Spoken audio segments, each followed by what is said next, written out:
እግዚአብሔር መንፈስ ይነካናል አለ በመካከላችን። የሁላችሁ አንድ ነገር ነገራችሁ። ስብሰባችን በክርስቶስ ኢየሱስ። ስለዚህ ለምሳሌ አጋንንትን ውጣ ብቻ ነው የምንለው በኢየሱስ ስም የማለት የማይጠበቅበት። ስብሰባው በማን ስም? በኢየሱስ ስም። ኃይል ብርታት የሱ መሆኑ ልክ ስንሰበሰብ በሱ ካልተሰበሰብን በስሙ ካልተሰበሰብን የሱ ኃይል አይሰራም። ትንጮ እንውላለን እናገራለን አይሰራም። በስሙ ከተሰበሰብን ደግሞ እንኳን አይደለም ጮህ ዝም ብለን አጋንንት ምንም ንግግር ካልከው ይወጣል። ፕሬዝ ጋድ ሃሌሉያ። ስለዚህ ከልባችን ለዚህ ታላቅ ለሆነ አምላክ ያመለክን ኮኔክት እናደርጋለን። አሁን ደግሞ ቃሉን እንዲያስብ ሼላ ባጋ ያላ ባጋ ያላ ባሎ ሶፕሮፖ ያላ ናስ አቤላ ሪካ ፖሎ ሸልገረ ላካፓያ ሻታ ለይራባ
ስለተገለጥክ አመሰግንሃለሁ። አቅም ብርታት የሆንከን ጌታ አሁንም እስከ ለዘላለም ከፍ እናደርግሃለን። ኃያልነትን እናውጃለን። እንዳንተ ያለ የለም እንላለን። በሰማይ በምድር ከምድር በታች በሁሉም ስፍራ አንተን የሚመስል የለም። አንዳንዶች ገንዘብ ይላሉ፣ አንዳንዶች ዝና ይላሉ፣ አንዳንዶች ዘመድ ይላሉ፣ አንዳንዶች እውቀት ይላሉ። እኔ ግን እርግጠኛ ነኝ አንተ ነህ የምትረዳ። እርግጠኛ የሆነ በኮንፊደንስ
መሰወር ይሆነልን።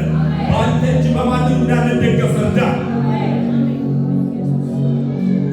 ታንኪዩ ክብር ሁሉ ለታላቁ ስም ይሁን። ኢየሱስ ጌታ ነው። ክብር ለመንፈስ ቅዱስ ይሁን። ደስ ይላል። ሃሌሉያ። ምንም ደስ የሚያሰኝ ነገር የለም። በእውነት አንዳንድ ጊዜ አይዋዩና በቃ የሆነ ሩቲን ላይፍ ነው አይደል? በቃ ጠዋት ተነሳላችሁ፣ ስራ ሄዳላችሁ፣ ትመጣላችሁ፣ ትተኛላችሁ። አንዳንዴ ጥሩ ህልም አለ። ሁሌ ደስ የሚያሰኘው ግን ዲስ ፕሬዘንስ ራካላሞሽ ከአንተ ህልውና መውጣት አልፈልግም። እኔ በቃ የሆነ ህልውናው ትንሽ ቀዝቀዝ ሲል ደስ ፕሬዝ ምንድን ነው እላለሁ።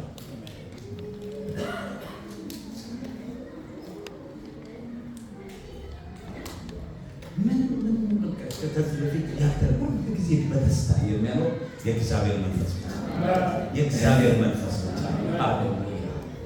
ድሮ ሁሌ እላታለሁ ለምስክርነትም ስንጠጣ በምንጠጣበት ዘመን ላይ እንግዲህ የመጠጥ የሆነ ሞቅታ ላይ ደስ ያች ሞቅታ ስታልፍ ግን ስካር ስለሚሆን የሆነ የማይገባ ነገሮችን ስለምታረግ በንጋታውን አንጎበር ስላለው አይመችም እና ጓደኛዬና እቺ ሞቅታ እቺ ደስታ ለዘላለም የምትወድ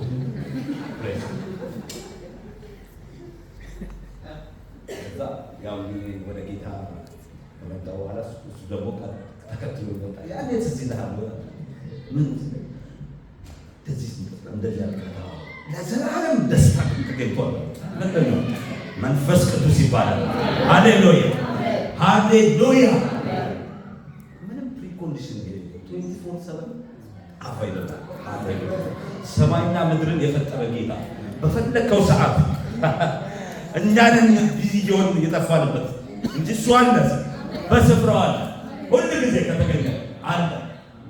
ፓራያላዶሽ በማለዳ በጠዋቱ ተነስተን ስንጸልይ ሃሌሉያ በደስታ እንሞላለን። ከዛ በኋላ ሁኔታዎች አይደለም የሚያንገጫግጩ፣ ሁኔታዎችን ነው የምናንገጫግጨው። ስለዚህ በደስታም በችግርም በመከራም በፍስሃም ውስጥ ደስታ እንለማመዳለን። ወጀቡ እያለ ደስታ እንለማመዳለን። ችግሩ እያለ ደስታ እንለማመዳለን። ለምን? በቃ ዋናውን ያስካል ኢየሱስ ያደነ በዚያ ዛሬ አንድ ክፍል ተገናኝቷል። 17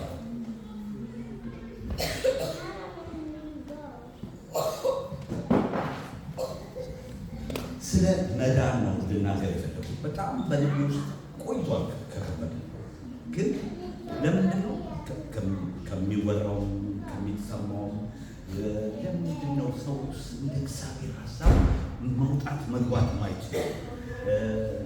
ለምንድን ነው በዚህ ደስታ ውስጥ ሰው መመላለስ ማይችል? ሳስብ ስለ መዳን ብዙ የገባል ይመስለኛል።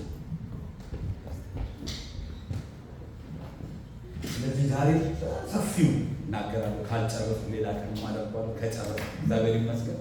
ግን እኔ እንደ ፕሪንሲፕል ማምነው ትምህርት ሲሆን ማከታተል ይቻላል። እሁድ ላይ ግን ባይከታተል ብዬ ከሚያምኑት ውስጥ ደግሞ ዛሬ አንድ መጣን ነገ የለም ማከታተሉ ትርጉም የለው። ፓርቷን ፓርት ማድረግ ፕሬዝ ጋር ነገር ግን ዛሬ የሆነ ነገር ጨብጣችሁ ትወጣላችሁ።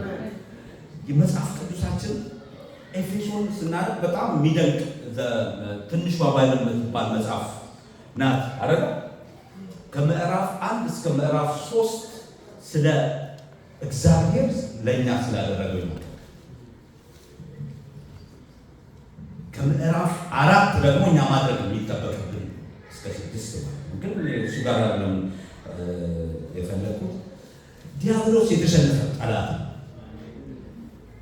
ኦኬ አንዳንድ ጊዜ የለም ብለን አለ ምናምን ነገር ብለን የምናቃልለውም አይደለም ደግሞ ምንፈራውም አይደለም። ለምን? በመስቀሉ ስራ የተመታ በእኛ ኃይል አይደለም የተጨረሰ ነው። ስለዚህ አሁን ምንድነው የጠላት ዋናው አጀንዳ ምንድነው? መጽሐፍ ቅዱስ ሲናገር እዚሁ 6:10 ላይ 17 ነው ፈልገው በተረፈ በጌታና ብርቱ በሆነው ኃይሉ ምን በሉ ጠንክሮ ይልና የዲያብሎስን የተንኮል ስራ አሁን እንደ ድሮ አስፈራርቶ በዓለም እንዳለ በክርስቶስ ሳንኖር እንደፈለገ የሚያረግን የሚያንገዋልለን ሰዎች አይደለም። ኦልሬዲ ምን ነው ተበቷል። ስለዚህ እባብና ጊንጡን ትረግጡ ዘንድ በጠላት ኃይል ሁሉ ላይ ምን ስልጣን ሰጥቻቸዋለሁ ስላለ የተሰጠው ለእኛ ብቻ አይደለም። ለዚህ ቆመለት ያገለግለዋል የእግዚአብሔር ልጅ ስለሆነ ስልጣኑ ስላለው ያንን ስልጣን ያለውን ሰው ደግሞ ማስፈራራት አይቻልም። ስለዚህ ጠላት በደንብ ይገባው መጽሐፍ ቅዱስ እንደሚያታቃላችሁ ዲያብሎስ በደንብ ነው የሚያውቀው። ስለዚህ በምንድን ነው የሚመጣው ካላችሁ በተንኮል የተንኮሉን ስራ ታፈርሱ ዘንድ የእግዚአብሔርን ሙሉ የጦር ዕቃ መንበር ልበሱ ይላል። ኦኬ የእግዚአብሔር ሙሉ ጦር ዕቃ ልበሱ። ለምን? የዲያብሎስን ተንኮል ስራ መቋቋም እንድትችሉ ዲቫይሲቭ የሆነ ትሪኩ ዋይድ ሲለዋል። ከዛ ወረድ ብላችሁ ክፉ ቀን 13 ላይ ሲመጣ መቋቋም ትችሉ ዘንድ የእግዚአብሔር ሙሉ የጦር ዕቃ ልበሱ። ሁሉም ከፈጸማችሁ በኋላ ጸንታችሁ መቆም ትችላላችሁ። እንግዲህ ወገባችሁን በእውነት ዝናብ ታጥቃችሁ እና የጽድቅ ጥሩር ለብሳችሁ በሰላም ወንጌል ዝግጁነት እግሮቻችሁ ተጫምተው ቁሙ። ከነዚህ ሁሉ ጋር የሚበለበሉትን የክፉን ፍላጻ ልታጠፉ የምትችሉበትን የእምነት ጋሻ አንሱ ይልና 17 የመዳንን ራስ ቁር ልበሱ። ሄልሜት ኦፍ ሳልቬሽን። ኮንስትራክሽን የሰራችሁ ታውቃላችሁ። ስለ ሄልሜት ባታውቁም አይታችኋል። ድሮ በአንደኛ ሀገር ዝም ብሎ ሄልዝ ኤንድ ሴፍቲ ሲሪየስሊ ስለማይያዝ ትዝ ይለኛል አስመራ እና የሚባል አዲስ ፊልም የተሰራ ከላይ አንድ ጡብ ወርዳ ፔዴስትሪያን ሲቀመጣችሁ ሞተ ወዲያው ያ ሰው ሄልሜት አድርጎ ይሞታል አይሞትም። አሁን እኔ ስለዛ ሰው ላወራ አይደለም። ምንድነው የመዳን ራሱ ሄልሜት ኦፍ ሳልቬሽን የሚለው በደንብ እንድንረዳ ነው።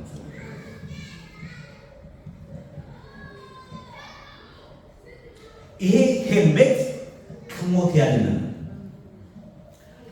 ለምንድን ነው ካላችሁ ወደ ዋናው ሀሳቤ ከመግባቴ በፊት ብዙ ሰው መዳኑ ይጠራጠራል። ሄልሜቱን አውልቋል። ስለዚህ ነገ እንደሚጠፋ ነው ያስባል። ሊጠፋ እንደሚችል ያስባል። እግዚአብሔር ግን ይዝኖት ባክ ይፈሰው ልጁን መስቀል ላይ ሰውቶ ገድሎ ስለኛ ዛሬ ሲዘምርልን ነበር። ላይ የእኛን ኃጢአት የእኛን ሞት ምን አለ ሞት አለን እያለን አይደል? ይሄን ሁሉ ዋጋ ከፍሎታል ብሎ መጥፋት በጣም ብዙ ሰው ድኗል። ከዛ በኋላ መፈጸም እንዳለበት መለድነቱን ያስባል። ግን ይሄ ትክክለኛ ነው። ይሄን ለምናምን እስኪ ድኛለሁ ማንም ከእግዚአብሔር እጅ ሊያወጣኝ የሚችል ኃይል የለም። ኢሳይያስ 63:5 ላይ የበቀል ከአራት ለምን የበቀል ቀን በልቤ አለ የምቤዥበትም ዓመት ደርሷል። መቤዥት ታውቃላችሁ። በቃ አንድ ሰው ነፃ ማውጣት ማለት ነው።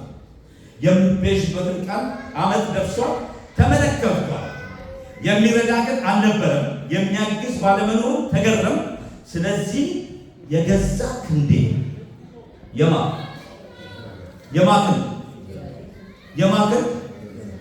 የገዛ የእግዚአብሔር የገዛ ክንዴ ድነትን አመጣልኝ፣ የገዛ ቁጣዬን አጸናኝ፣ ድነትን አመጣልኝ። መጽሐፍ ቅዱሳችን ብዙ ሰዎች የሚጠይቁት አንድ ጥያቄ አለ።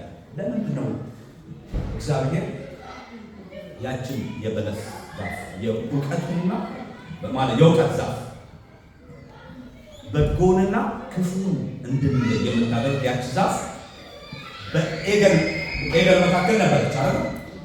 አሁን አንድ ሰው እንድታስቡ የመጀመሪያው አዳም ኃጢአት አልነበረም ማለት ሲፈጠር ፍሪ ነበር። ኦኬ። ሁለተኛ እንድታስቡት የምፈልገው ሰው ጌታችን ኢየሱስ ክርስቶስ ሰውነቱን አምላክነቱን አለ ሰውነቱን እንድናስብ ፈልጋለሁ። ሰውነቱ በአሁኑ ሰዓት ምን አይነት ቦዲ ውስጥ ነው?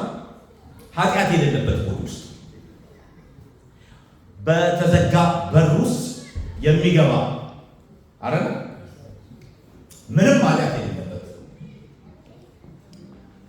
የእግዚአብሔር መጀመሪያ ዓላማ እንደዛ አይነት ሰው መፍጠር፣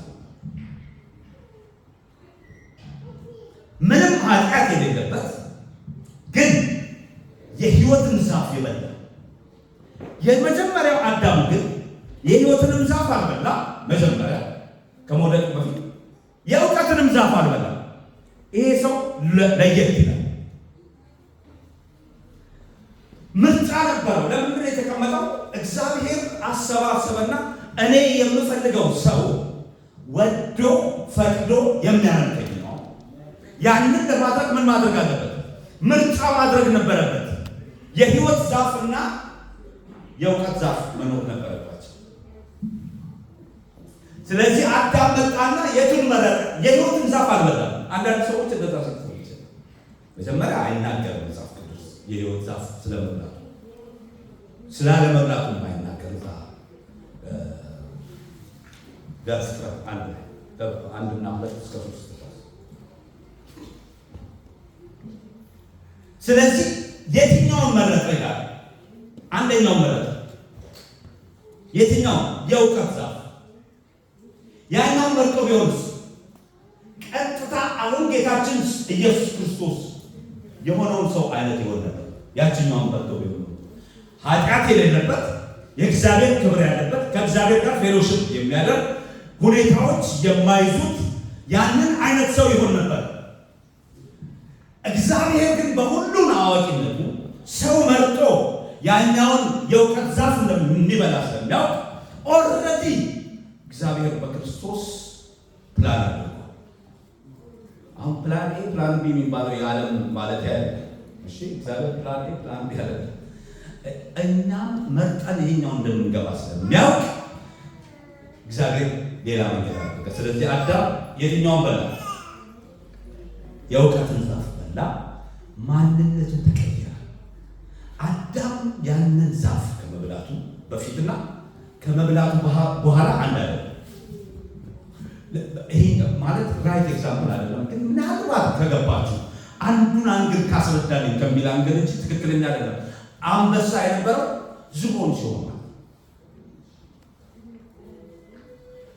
ልክ እዚህ ጋር አንበሳ ነበር፣ ያንን ዛፍ ሲበላ ዝሆን ሆነ። ከዛ በኋላ የሚወልደው ልጅ ምንድን ነው? አንበሳ። በቃ ከዛ በኋላ ኮራፕት የሆነ ቦዲ ያለው ሰው ተፈጠረ። ከዛፉ ይሄንን በረዳ ጊዜ በርግጥ ምን ትላለህ? ትሞታለህ ስላለው ሟች ወደ አዳም ወንድማችን ሞተ። ከዛች በበላ ጊዜ ሞተ። በመንፈስ ሞተ። በስጋ ደግሞ 900 ምናምን ዓመት 39 ምናምን ነገር ዓመት 69 ነው ሱማ ሱራ ኤኒዌይ 900 ምናምን ዓመት ኖሮ ሞተ። ከዛ ኖረ ሞተ ወደ ታሪካችን። ስለዚህ እግዚአብሔር ይፈልገው የነበረውን ያኛውን ሩት ተከትሎ ቢሆን ኖሮ ወደሚገኝበት ማንነት ሰውን ማምጣት ፈለገ። ማምጣት ስለፈለገ ምንም ማለት ምንስ የለም። አሁን ከአንበሳ ወደ ዝሆን የተቀየረ እንደገና ከዝሆን ወደ አንበሳ ሳይሆን ከዝሆን ወደ ሌላ አሁን ሶስት አይነት ሰው እናያለን ያለው መጽሐፍ ቅዱስ። ሁለት ሰው ነው የሚለው ግን ሐሳቤን እንድትረዱ በፊት ኃጢአት ከመብላቱ በፊት ማነው የእውቀቷን ዛፍ ከመብላቱ በፊት የነበረው ሰው ወደሱ አንመለስም። ምክንያቱም አንዳንድ ሰዎች በክርስቶስ ኢየሱስ ወደዛኛው የመለሰን ይላሉ። ወደዛኛው አንመለስም። ምክንያቱም አሁን ማንም በክርስቶስ ቢሆን ምንድን ነው? አዲስ ፍጥረት ነው። አዲስ ነው እንጂ በፊት የነበረውን አዳም አይደለም ነው። በፊት የነበረውን አዳም ከሆነ እስቲል ገና ሌላ ምርጫ ሊጠብቀን ነው። የሕይወትም ዛፍ የለም፣ የእውቀትም ዛፍ የለም ቢሆን አሁን ግን በክርስቶስ ኢየሱስ ስራ አይደለም ሄዳን አይደል ዳነ። ራይት ናው ክርስቶስን እንደምንመስል መጽሐፍ ቅዱስ ይናገራል። ገና ግን አልመሰልም። ለምን? ከዚህ ቦዲ ነው። ይሄኛው ቦዲ የእግዚአብሔር መንግስት ምን አይነት አይወርስም። ለምን? ኃጢአት ስላለ ፕሬዘንስ ኦፍ ሲን ስላለ። ምክንያቱም ኃጢአት የለብንም ብንል ራሳችንን እናስታለን።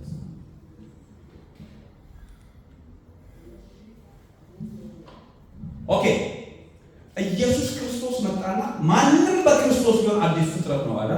ከዛ ሌላ ፍጥረት መጣ ማለት ነው። አዲስ ሰው ቢሆን ይላል አይደል? ማንም በክርስቶስ ቢሆን አዲስ ፍጥረት ነው። እነሆ ሁሉም ምን ሆኗል? አዲስ ሆኗል። ያለፈው አልፏል። ይሄ በማን ስራ ነው? በክርስቶስ ስራ ነው። በክርስቶስ ስራ ምን ሆነንኛ? አዲስ ሰዎች ሆነ። አንድ ጊዜ አንድ ቦታ ላሳያችሁ። አንደኛ ቆሮንቶስ 15 ይሉልኝና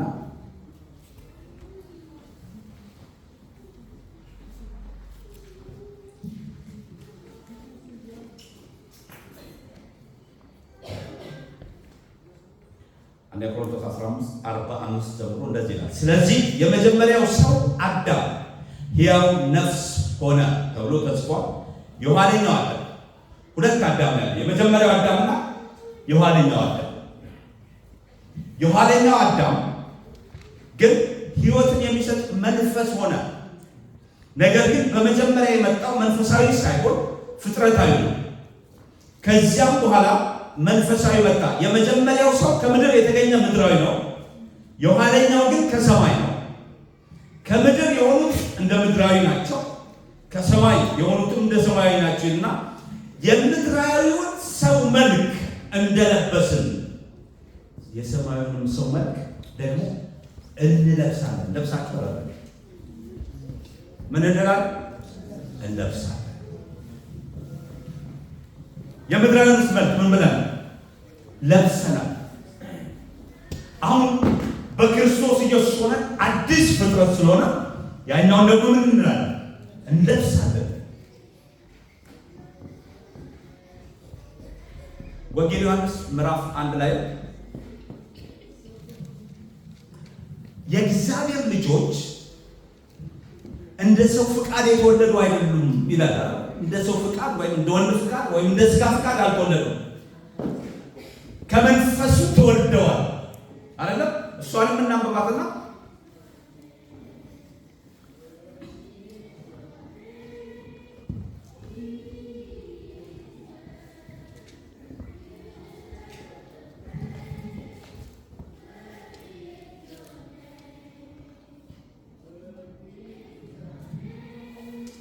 ወደ ራሱ ወገኖች መጣ።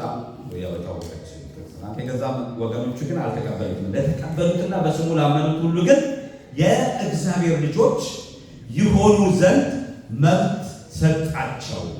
እነዚህ ከእግዚአብሔር ተወለዱ እንጂ እነማን? የእግዚአብሔር ልጆች የሆኑት አዲስ ፍጥረት የሆኑት ከደም ወይም ከስጋ ፍቃድ ወይም ከወንድ ፍቃድ አልተወለዱም።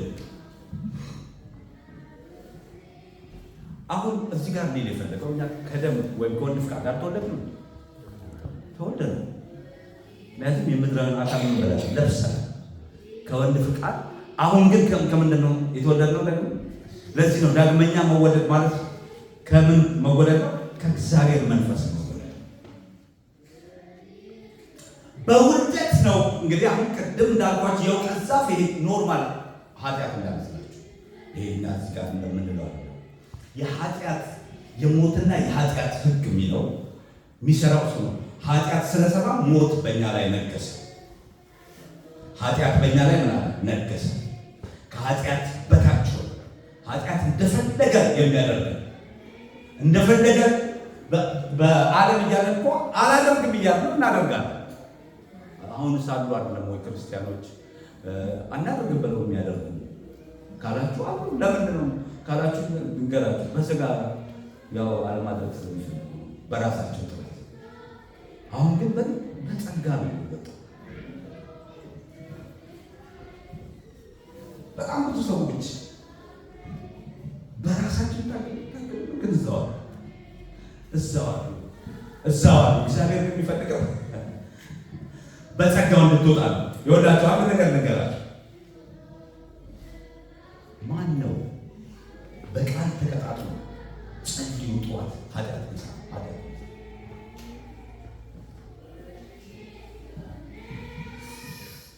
ከሆነ ከሀሳብ የሚጀምረው ኃጢአት ከሀሳብ ስለሚጀምረው ሀሳባችን የት ነው ዋናው። ከእግዚአብሔር ጋር የሆነ ሰው በእግዚአብሔር ፕሬዘንስ የሚመላለሰው ኃጢአት እንደምንድን ነው ወደዛ ሊገባ የፈለኩት? ብዙ አሁን የምናገረው መልዕክት ኃጢአትን ኢንካሬጅ የሚያደርግ እንዳይመስላችሁ። ኦኬ ሐዋርያው ጳውሎስ ጸጋ እንዲበዛልን አንድ ነገር እንዲገባ በውልደት ነው ከአዳም ኃጢአተኛ እንዳም ሳናቅ የአዳም ልጆች ስለሆነ ኃጢአተኞች ማንም ስንጥሩ የፈለጋችሁትን ስንጥሩ ሁሉም ምንድን ነው ኃጢአተኛ። እኛው ነበር ነው የምንለው አይደለም። ሁሉም የእግዚአብሔር ክብር ጎላችሁ። ለምን? ከአዳም ስለተወለድን ብቻ። ከዛ በኋላ የምናደርገው ኔቸራችን ኃጢአተኛ ስለሆነ ነው።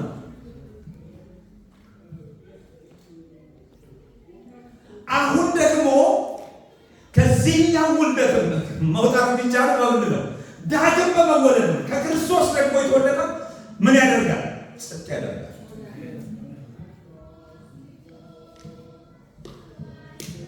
ልክ ከአዳም ተወልጄ እኔ ምንም በቦታው ሳልገኝ ኃጢአተኛ እንደተባልኩ የዛሬ 2000 ዓመት ደግሞ ክርስቶስ ኢየሱስ በሰራው ስራ እሱን ስቀበል ዳግም ተወልጄ ነፃ እኔ ነፃ ነኝ፣ ጻድቅ ነኝ፣ ቅዱስ ነኝ።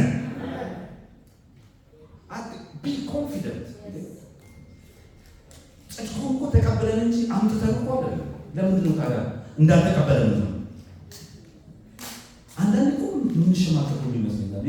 በጣም የገረመኝ አንዳንድ ነገር ጴንጤዎች መስቷል። ዛሬ ኦርቶዶክስ ለምን አይመለሱም ከሚለው እኛ እዛ ጋር እኮ ትክክል አይደለም ብለን ወጥተናል። ማንቀበለው ብዙ ነገር አለ። ኦኬ ትክክል ባልሆነ ማዋረድ ሮንግ ነው፣ እሱን አመንበታል። ነገር ግን በቃ ወንጌል አስመስክሩ እስኪባል ድረስ የሚደረስበት ከሆነ ለምን ከመጀመሪያ ተሰበከ?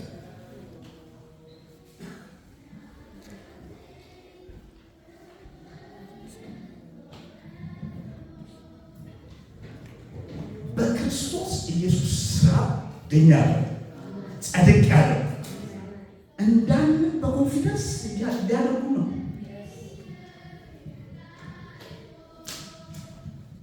ዛሬ ሰው እንደው ልንገራችሁ ነው ኃጢአት ውስጥ የሚወድቅ ማይቀደስ ለምን መዳምን ስለሚጠራጠር እርግጠኛ ቢሆን ኖሮ ምንም ኃጢአትማ በሌላ አይሰራም። ከኃጢአት በታች አይደለም። ክርስቶስ ኢየሱስ ያንን ሁሉ ኃጢአት ሆነ እኮ ነው። እንዴት ነው በአንተ ላይ ዛሬ ኃጢአት የሚደርሰው? የምን ኃይል ነው የምታወራው? የኃጢአት ኃይል። የኃጢአት ኃይልማ ቀራንዮ መስቀል ላይ ተሰበረ። ከኃይሉ ድነናል። እንዴት ነው ከኃይሉ ምንድን ነው? ከኃጢአት ኃይል እንድናለን። እኔ አሁን ማወራው ፕሮሚነንት ስለሚባሉ ሰዎች እንዴት አድርገን ነው ምንድን ነው ከኃጢአት መስቀሉ የሰራውን ስራ እንዴት እናቃለለው? መስቀሉ እኮ ከኃጢአት ኃይል አድኖናል። በግልጽ እኮ ነው የሚናገረው ሮሜ 6 ላይ ታዲያ ጸጋ እንዲበዛ ኃጢአት እየሰራን ኖረ ይላል።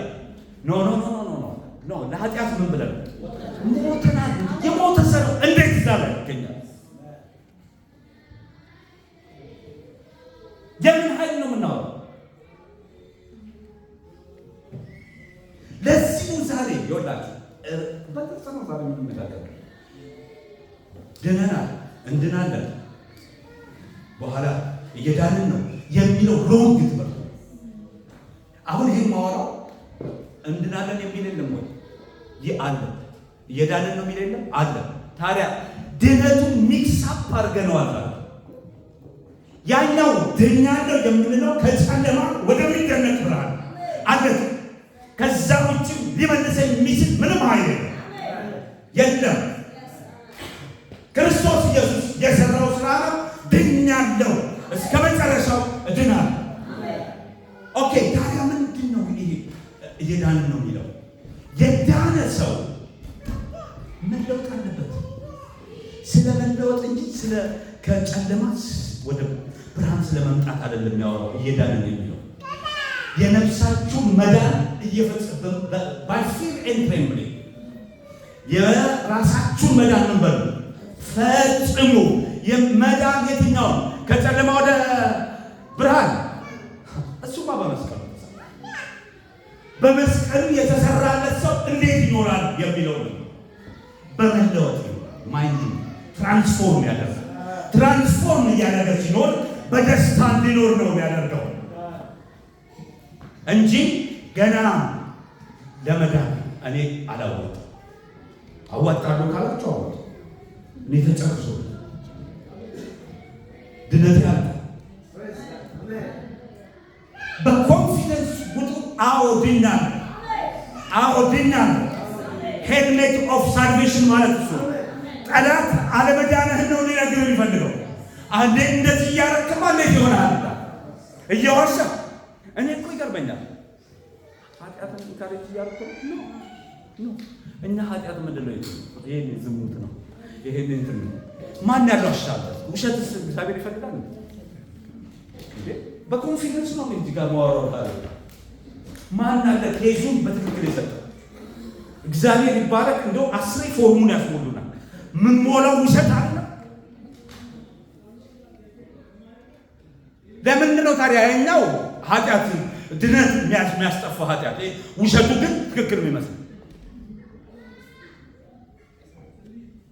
እሱ ሳቢሷል አይደል?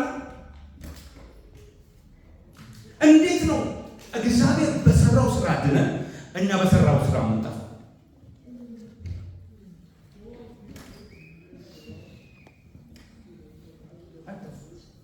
አልጠፋም። መጥፋታችንን እየፈራን ነው ማለት በኮንፊደንስ ሆኖ በፕሬስ ጋር ዛሬ እንዳለ ስትዘምር ምን ነበር መዝሙር ለምስጋና ነው ምስጋና ነው ማዳኑ አይከለከልም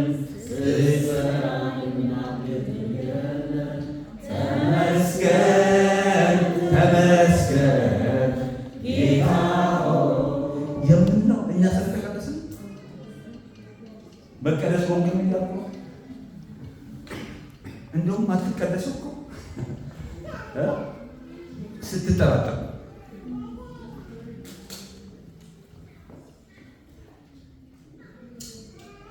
እርግጠኛ ሆኖ። ስለዚህ እየዳንን ነው የሚለው መጽሐፍ ቅዱስ ከዓለም አስተሳሰብ እንጂ ከጨለማ ስራ አይደለም። ከጨለማ ስራማ ዋጋ ተከፈለ። ከዚህ ዓለማዊ አስተሳሰብ ከንቱ ከሆነው አስተሳሰብ እየዳንን ግን መጨረሻ ጊዜ ምንድነው? እሱ ምንድነው? ግሎሪፊኬሽን። በእንግሊዝኛ እኮ ብታነቡት ኮንፊውዝ ዳትሆኑ። የመጀመሪያ ሳንቲፋይድ ጀስቲፋይድ አለ። ጸድቀናል። ጀስቲፋይድ ማለት የሆነ በሰው ገላችሁ ተብላችሁ ፍርድ ቤት ቀርባችሁ ሲታይ ኬዝ የለም፣ ሲታይ ኬዝ የለም፣ ሲታይ ኬዝ የለም። ኖ ኖ ኖ ኖ ዲስ ጋይ ኢዝ ጀስቲፋይድ። ነፃ ምንም የለበት። በቃ ከዛ በኋላ ሳንቲፋይ ሆነ። ፕሮግሬሲቭ ሳንቲፊኬሽን ደግሞ የሚባለው የተቀበልነው ጽድቅ በዚህ ስጋ ውስጥ እንዳይገለጥ እንዲህ የሚከለክለውን ነገር ማራገፍ። እሱም ምንድነው? የዓለም አስተሳሰብ ነው። አስተሳሰቡን ካራገፍን በውስጥ ያለው ክርስቶስ እየታየ አንተ ሳትሆን እሱ እየታየ ያኔ በትክክል ኦኬ። ለኃጢአት የሞተ ሰው ኃጢአት ከእንግዲህ ምን አይደለም አይከሳው። ለኃጢአት ብቻ አይደለም የሚሞተው። ምዕራፍ 7 ላይ ደግሞ ሮሜ ስትገቡ ያው ገብታችሁ አምኑት እንትን ጊዜ እንዳሉት ምዕራፍ 7 ደግሞ ስትገቡ ብዙ ጊዜ ስለ ባልና ሚስት ነው ይመስለናል። ሕግ ለሚያውቁ ሰዎች እናገራለሁ ብሎ አንዲት ሴት ባሏ በሕይወት እያለ ሌላ ሰው ብታገባ ምን ትባላለች? አመንዝራ ትባላለች። ስለዚህ ከዛ ከጋብቻ ሕግ ነፃ የምትሆነው ምን ሲሆን ነው? ባሏ ሲሞት። አሁን ባሏ ደግሞ አይሞትም። ሕግ ነዋ። ሕግ አይሞትም ከእግዚአብሔር። ስለዚህ ምን መሆን አለባት? እሷ መሞት አለባት። ለማን? ለሕግ። ለማን እንድትሆን? ለጸጋው እንድትሆን ነው። እግዚአብሔር ደባል ባል መሆን አይፈልግም። ሕግና ጸጋ አብሮ አይሄድም። ወይ የሕግ ነው ወይ የጸጋ ነው እንጂ እግዚአብሔር ጸጋውን ብለህ ካልመጣ ከሕግ ጋር አብሮ ባል አይሆንም።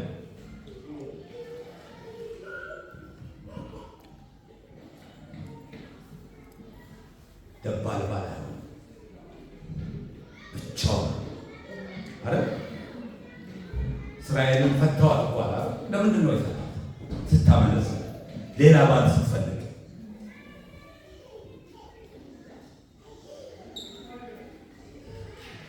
ይሄን ይላል ሮሜ 7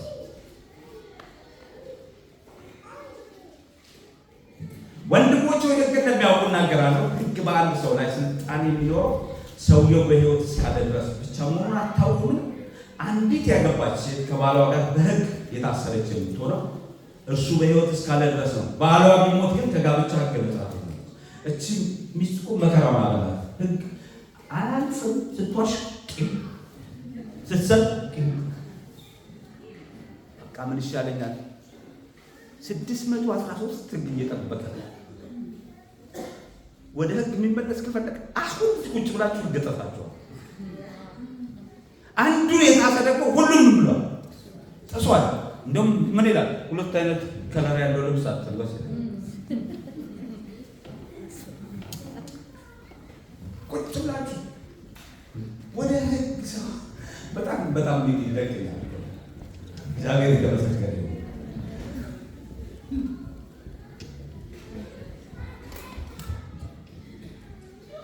ነገር ግን ባሏ በሕይወት እያለ ሌላ ሰው ብታገባ አመንዝራ ትባላለች። ባሏ ቢሞት ግን ሌላ ሰው ብታገባ እንኳን ከዚያ ሕግ ነፃ ትሆናለች፣ አመንዝራ አትባልም እና 4 ነው ኮንክሉዥን። ስለዚህ ወንድሞች እናንተ በክርስቶስ ኢየሱስ ሥጋ ለሕግ ምን ብላችኋል? ሞታችኋል። ደግሞ በጣም ከባድ ነው አድርጓል። ምክንያቱም በእኛ ውስጥ የሚፈጥረው የአምልኮ ስሜት አለ። የአምልኮ እኔ ጴጥሮስ እስከሚቸገሩ ድረስ ጴጥሮስ እኮ በደንብ ገብቶታል። መጀመሪያ ያልገባውም ነበር። እግዚአብሔር በሁለት ወይ በሶስት ነገር ያው ያጸናል አይደል? ምንድን ነው እግዚአብሔር ቆርኔሌዎስ ጋር ሰዎች ሲመጣ ራእይ አሳየው። ከዛ በኋላ ሲንኳኳ በልውረድ እኔ ነኝ የላኳቸውና ምንም ሳታውለው ሂድ። አሁን እሷ ብቻ ቢሎ ምን አለበት? በሕግ ማይንድ ተተብትቦ ስለነበር ያ መሰበር አለበት። የሆነ ከሕግ ውጭ ምግብ አመጣለት የሚሉት የሆኑ ከበር ይቻላል። እግዚአብሔር ንጹህ ያደረገው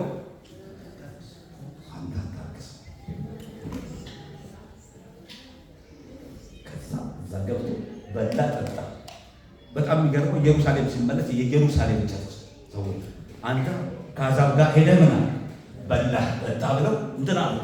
እዛ መጣ የብሉይ ኪዳን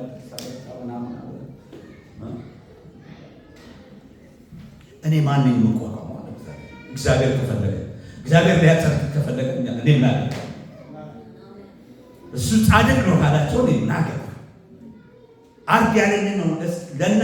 ለማን ልታዘዝ? ከዛ 15 ላይ እነ ጳውሎስ ሲመጡ እኛና አባቶቻችን ልንሸከመው ያልቻልነውን ቀንበር ይለዋል። ሕግ ነው፣ ቀንበር ነው። ለዚህ ነው ብዙ ሰዎች አናረግም ኃጢአት ብለው ሲያደርጉ የሚገኙ ቀንበር ነው።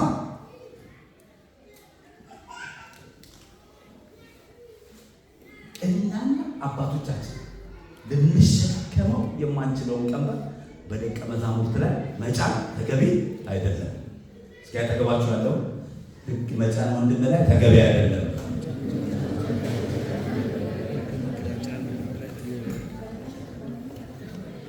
ስለዚህ ከሕግ በታች አይደለንም፣ ከኃጢአት በታችም አይደለንም። ስለዚህ ኃጢአት አይገዛንም፣ ሕግም አይገዛንም። ከማን በታች ነን? ከጸጋው በታች።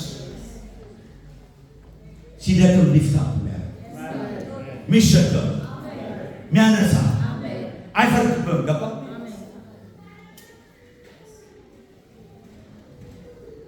ሚደንቅ እኮ ነው እግዚአብሔር። ስለዚህ በኮንፊደንስ ነው መዳናችን መናገር ያለብን። ድኛለሁ፣ አይ አም ሴቭ። አለዚህ ነው የዲያብሎስን የተንኮል ስራ ትቋቋሙ ዘንድ።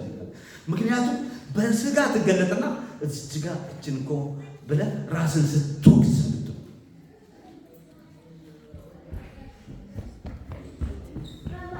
እና ምን እያልከን ነው? ኃጢአት ምን ችግር የለም ምናምን እያልክ ነው ወይ?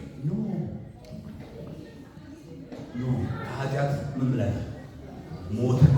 ኃጢአት የሚሰራ ሰው ፌሎሺፑን ያበላሻል፣ አንደኛ ዮሐንስ አንዳንድ ሰዎች እንደሚሉት የተጻፈው ለአሕዛብ አይደለም፣ የተጻፈው ሁሉ ለክርስቲያን። ለምንድን ነው ለክርስቲያን የተጻፈው? ደብዳቤ ሲጻፍ ቅድም ለደቀ መዛሙርቱ ስላቸው ነበርና ኤሮግራም ምሳሌ ያመጣው እሱ ያመጣው ኤሮግራም የሚያስታውሳል ደብዳቤ አድሬስ ሊጻፍበት እና ድሮ ያው እንግዲህ ቴሌፎን የለም ምን የለም።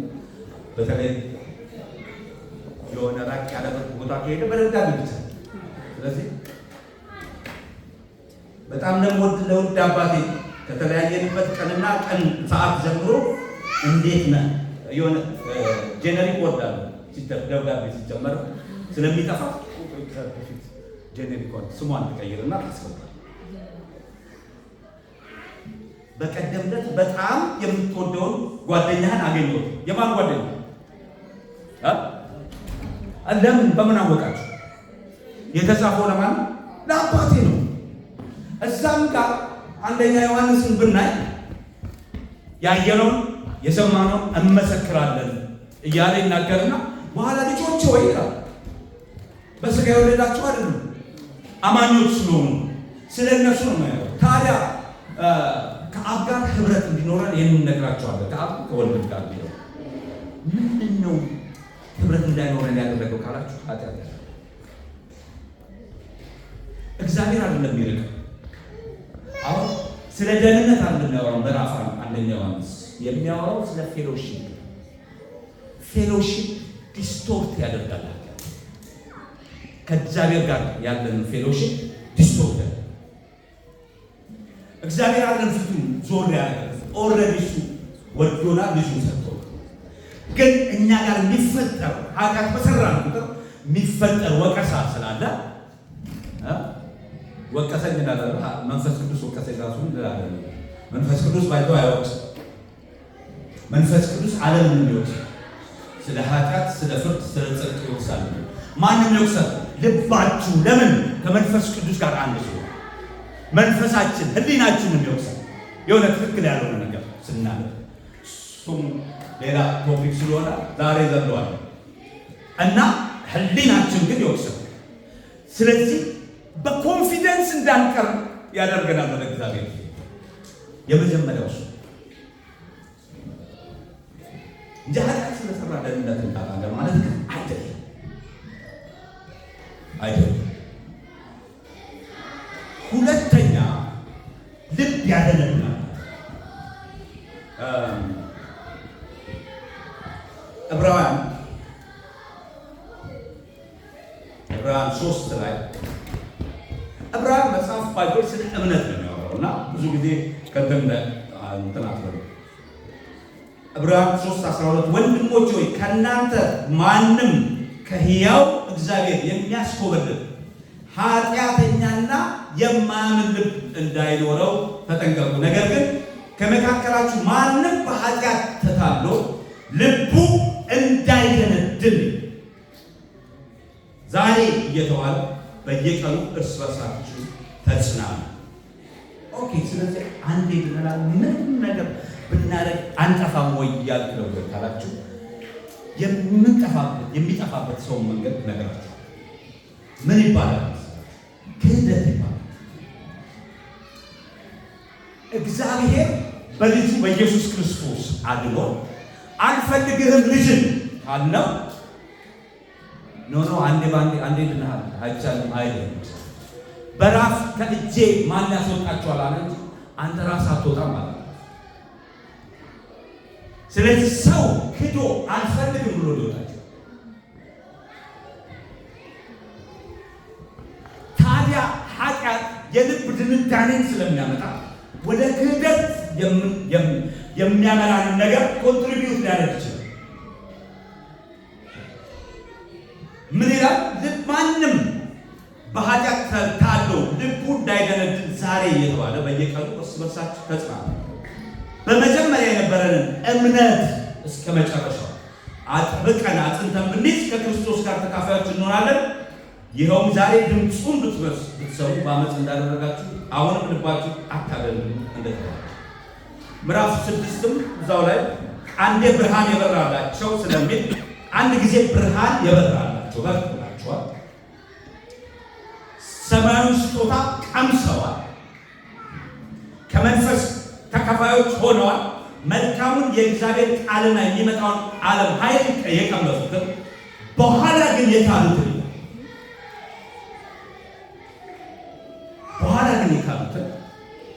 እንደገና ወደ ንስሐ መመለስ አይቻልም።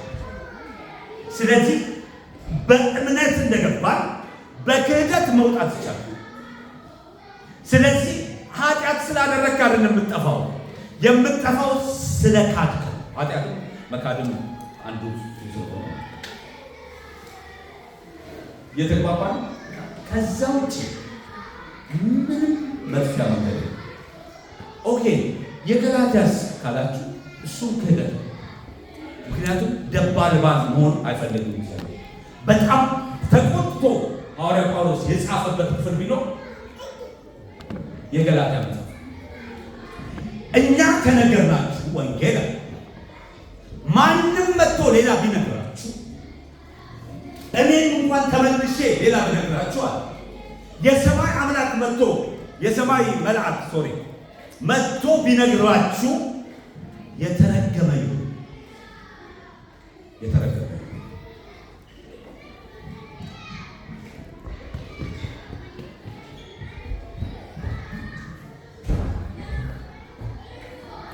ለምንድን ነው ካለ እነዚህ ሰዎች በጣም አሕዛብ ናቸው። ገላትያ ቤተክርስቲያን አለች፣ አውራጃ። ስለዚህ ብዙ ቸርቾች ውስጥ ያላት አውራጃ ናት። እዛ ጋር የመጡ ምኖች ነበሩ? ከዕብራውያን ከእስራኤል የመጡ ነበሩ። ባይዞይ ከእስራኤል ስለመጡ ቸርች የጀመረችው ጀሩሳሌም ስለሆነ ሰው ከዛ ሲመጣ ሪስፔክት የማድረግ ነው። አይ እነዚህ ሞር ያውቃሉ፣ ሞር እንትን ይላሉ። አንዳንድ ሰው ደግሞ አዋቂ መስሎ ይታያል። አይ ልክ እኮ ነው፣ መዳን ልክ ነው፣ በኢየሱስ ነው። ነገር ግን ሕጉንም መገረዝ ግን አለባቸው። በክርስቶስ ነው ብለህ እንደገና መገረዝ ምናምን እና ምዕራፍ 5 ይሁን ገላትያ 5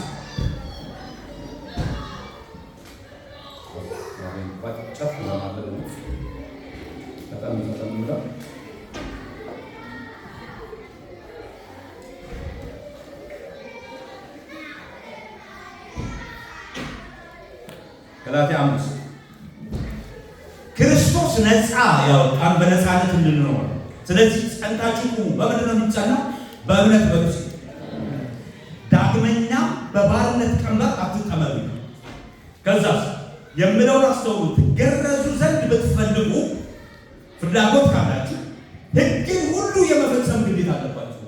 ምክንያቱም በአንዱ የተላለፈ በሁሉም የተላለፈ ነው። መገረዝ ለሚፈልጉ ሁሉ ሕግን በሙሉ የመፈጸም ግዴታ እንዳለበት እንደገና ለእያንዳንዱ በግልጽ እናገራለን። በሕግ ለመጽደቅ የምትጥሩ ከክርስቶስ ተለይታችኋል። ዘሚኒት ከጸጋው ወጥተን በሕግ ነው ያንን ጊዜ ከክርስቶስ ተለይ ክህደት ነው። በግልጽ ነው። እኔ ቀናተኛ አምላክ ያለ አምላክ ብቻውን ባል ነው። እኛ ደግሞ ምንድን ነው? ሙሽሮች። እኛ ግን ተስፋ የምናደርገው ጽድቅ ይላል በመንፈስ አማካኝነት በእምነት ሆነን በናፍቆት እንጠባበቃለን። በክርስቶስ ኢየሱስ ከሆኑ መገረዝ ወይም አለመገረዝ አይጠቅምምና የሚጠቅመው ምንድን ነው? በፍቅር የሚገለጽ እምነት ብቻ።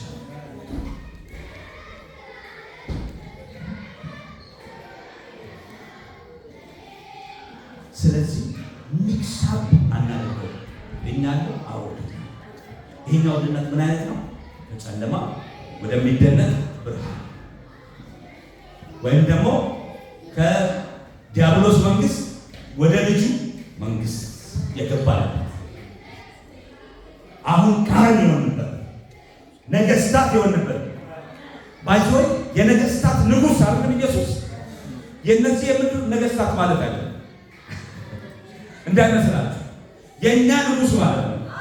እኛ ንጉሶች ነና ንጉስ ና አንተ ንግስት ነሽ። የነገሥታት ንጉሥ ኢየሱስ ይሄኛው ድነት ኦኬ እየዳንን ነው የሚባለው ሴቱ ነው። ስለ ፕሮግሬሲቭ ሳንቲፊኬሽን ወይም ስለ ቅድስና ስለ መለወጥ ነው፣ ስለ አስተሳሰብ ለውጥ። ይህንን ዓለም ምን አትምሰሉ፣ በጎ ፍጹም ደስ የሚያሰኘው የእግዚአብሔር ፍቃድ ታውቁ ዘንድ ቀምሳችሁ ታውቁ ዘንድ በአስተሳሰባችሁ ተለወጡ እንጂ ይህንን ዓለም አትምሰሉ። ለማን ነው የሚጠቅመው? ለእኛ ስንቀደስ ደስ ይለን፣ ሐሴት እናደርጋለን። ሁለተኛ ደግሞ የተቀደሰ ሰው ሽልማት አለ።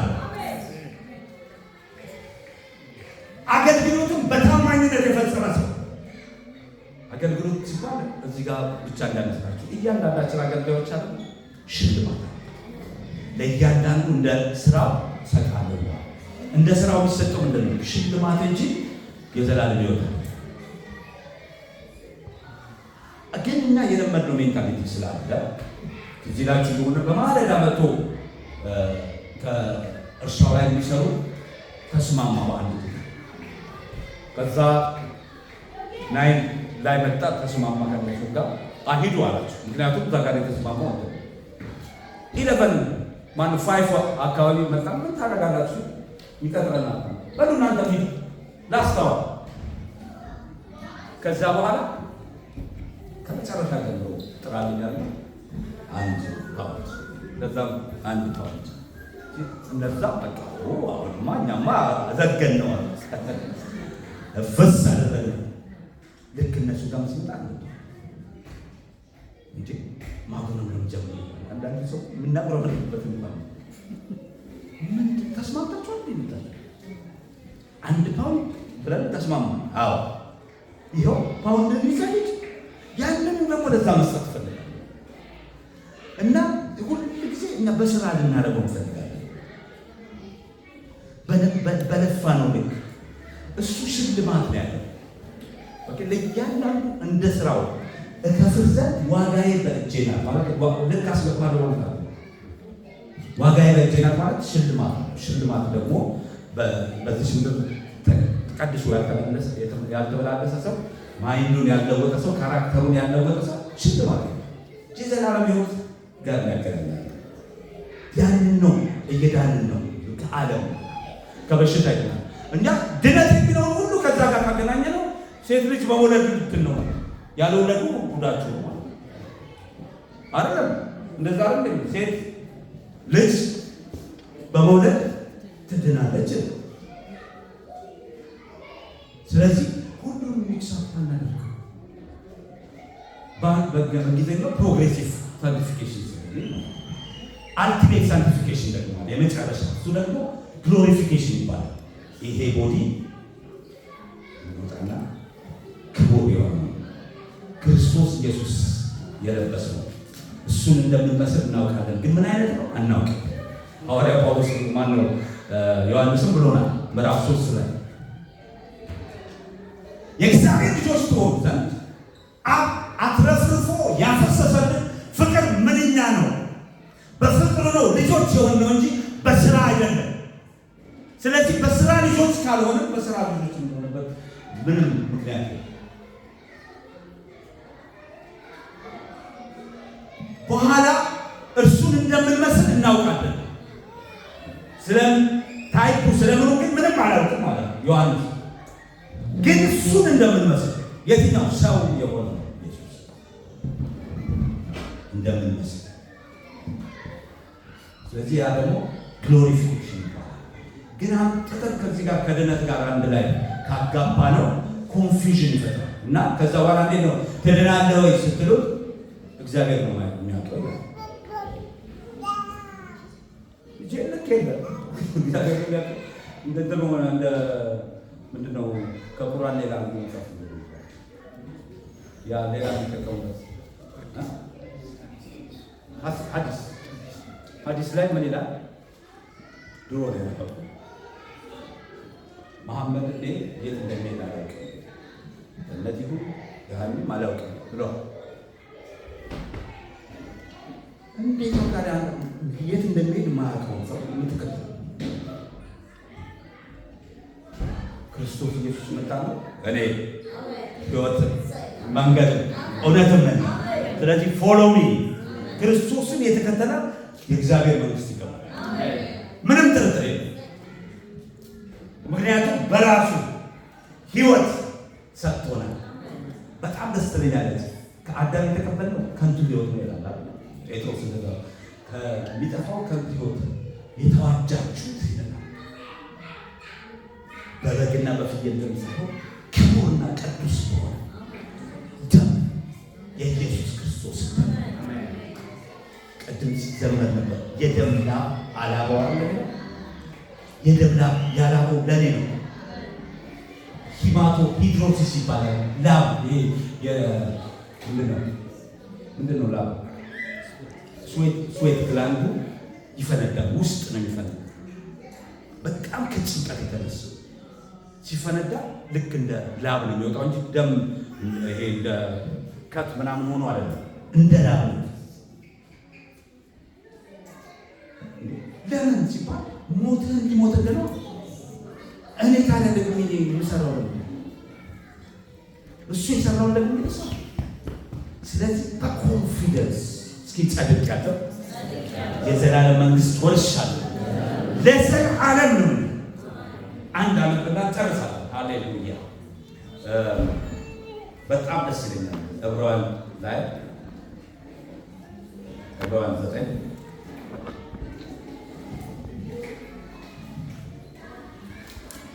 ከ11 ጀምሮ ክርስቶስ አሁን ስላሉት መልካም ነገሮች ሊቀ ካህናት ሆኖ በመጣ ጊዜ በሰው እጅ ወዳልተሰራችው ከዚህ ፍጥረት ወዳልሆነችው ታላቅና ፍጹም ድንኳን ገባ። የገባውም የፍየልና የጥጃዎችን ደም ይዞ አይደለም። ፕራይዝ ጋድ። ለምን ያ ደም ለአንድ ዓመት ሸፈን የሚያደርግላት በቃ ከአንድ ዓመት በኋላ እንደገና አኩሙሌት የሆነና ዮም ኪፑር ላይ ይሸፈናል። እንደገና ይሸፈናል። ለምን ማስተሰረይ ማስወገድ አይችልም። ማስተሰረይ ነው እንጂ ወዳልተሰረችው ከዚህ ፍጥረት ወዳልሆነችው ታላቅ ፍጹም ድንኳን ገባ። የገባውስ የፍየልና የጥጆች ደም ይዞ አይደለም፣ ነገር ግን የዘላለም ቤዛነት የመቼ የዘላለም አንተ ገብተህ ሜስ ብታደርገው አይደለም፣ በኃጢአት ምክንያት ሜስ ብታደርገው የዘላለም ይሆናል። የዘላለም ቤዛነት ሊያስገኝ የራሱን ደም ይዞ ወደ ቅድስተ ቅዱሳን ለአንዴና ለመጨረሻ ጊዜ ገባ። የውጭ አካላቸው ይነጻል። በረከሱ ሰዎች ላይ የሚረጨው የፍየሎችና የኮርማዎች ደም እንዲሁም የጊደር አመድ የሚቀድሳቸው ከሆነ ይቀድሳቸው ነበርና የበግ ደም ይቀድሳቸው ነበር። ይሄኛው ግን ነውር አልባ የሆነው ሃሌሉያ በዘላለም መንፈስ አማካኝነት ራሱን ነውር አልባ መስዋዕት አድርጎ ለእግዚአብሔር ያቀረበው የክርስቶስ ደም ሕያው እግዚአብሔር እንድናመልክ ሕሊናችንን ከሞት ስራ እንዴት የበለጠ እንደዚህ አይነት ኢየሱስ ነው ያለው። ሃሌሉያ ሕሊና የሚያነጻ የቆሸሸውን ለአንዴና ለመጨረሻ ዞር ያደረገልን ኃጢአታችንን ከኛ ላይ የመታ በመስቀሉ ላይ የቀረቀው ኢየሱስ የናዝሬቱ ኢየሱስ ሞቶ የቀረ አይደለም። ስለኛ የሞተ ደግሞ የተነሳ ኢየሱስ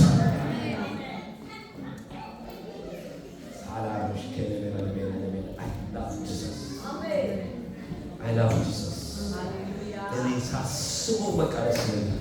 ሁሉ ጊዜ ሳስበው ምክንያቱም አውቃለሁ ማንነት ነው። እኔ ምን አይነት ሰው እንደነበር አዎ ልብስ ለብሰን የሆነ ተሸፋፍነን እንትን ጥሩ ያደረገ ልንመስል እንችላለን። ብዙ ልንናገራቸው የማንችለው ክፉ ነገሮችን ሰርተናል እያንዳንዳችን። ነገር ግን ምህረቱ ታላቅ የሆነ ኢየሱስ ምህረቱ ታላቅ የሆነ ኢየሱስ የዓለምን ኃጢአት አስወገደ፣ ከእያንዳንዳችን ላይ አስወገደ። እኛና ኃጢአት ተፋታን፣ እኛና ሕግ ተፋታን።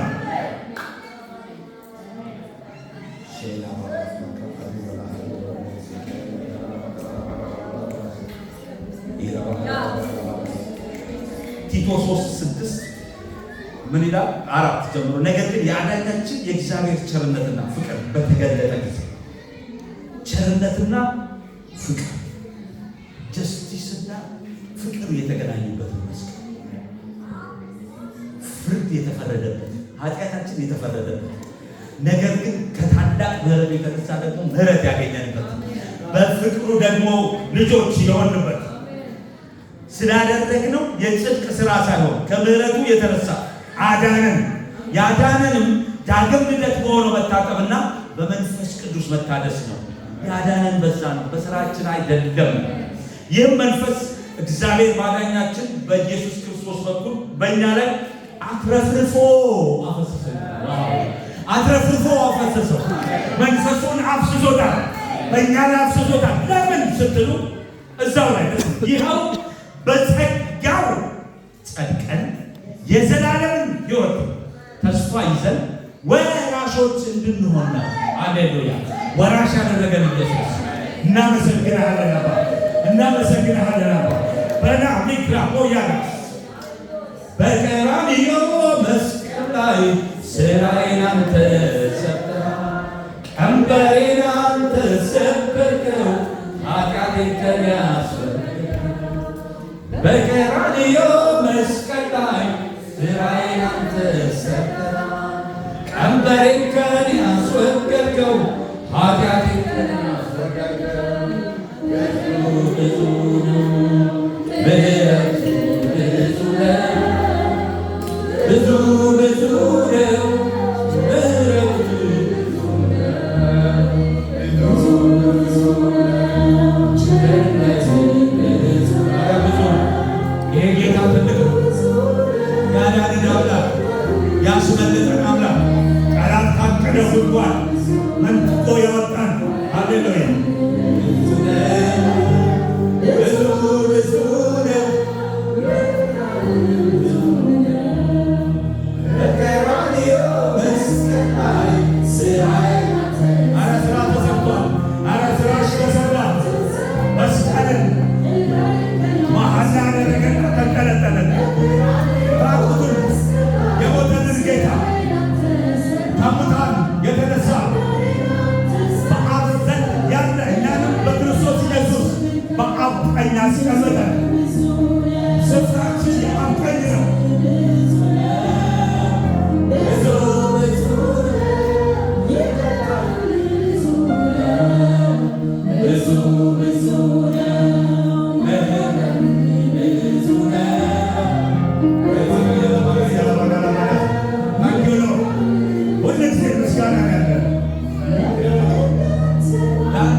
እጆቻችሁን ታሳዩኛላችሁ።